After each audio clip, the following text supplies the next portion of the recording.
ఎందుకు అంటే ద్వీపం ఉండగానే చక్కబెట్టుకోవాలన్నట్టు, ఆరోగ్యం ఉండగానే కష్టపడాలి, సంపాదించాలి, కుటుంబాన్ని చూసుకోవాలి అనే మెంటాలిటీ.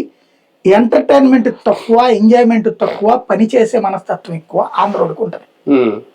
ఇది మనం ఒప్పుకు తీరాల్సిన నిజం. మనందరిలో ఉన్న బ్లడ్ బ్రీడు అదే. ఇందులో కులాలు ప్రాంతాలు కాదు, అన్ని కులాలోడు కష్టపడతాడు. ఆంధ్రవాడు అంటేనే రాత్రి పగలు కష్టపడే మనస్తత్వం. అందుకే ప్రపంచంలో ఏ మూలకెళ్ళినా 193 దేశాల్లో బ్రతుకుతున్నాడు ఆంధ్రవాడు. అందుకే అమెరికాకి పోయి వాడు 6 గంటలు పని చేస్తే మనం 12 గంటలు పని చేస్తున్నాం. 6 గంటలకు వాడు ఇచ్చే జీతానికి మనం 12 గంటలు పని చేసి తీసుకుంటున్నాం.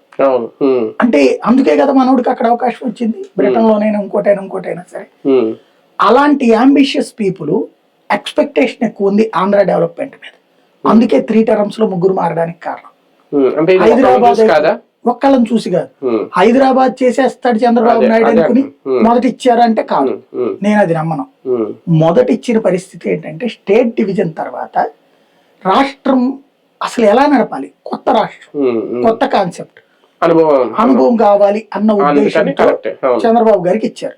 అప్పుడు ఆయన ఏదో హైదరాబాద్ చేస్తాడని కాదు, ఆయన తను అలాంటి ఆకస్మిక విజయం ఆయనే ఊహించలా. ఎందుకంటే 2 కళ్ళ సిద్ధాంతం, అప్పటికి 2 సార్లు ఓడిపోయి ఉండటం, ఓ రకంగా చెప్పాలంటే విధానపరమైన నిర్ణయాల్లో వైఫల్యం మాట.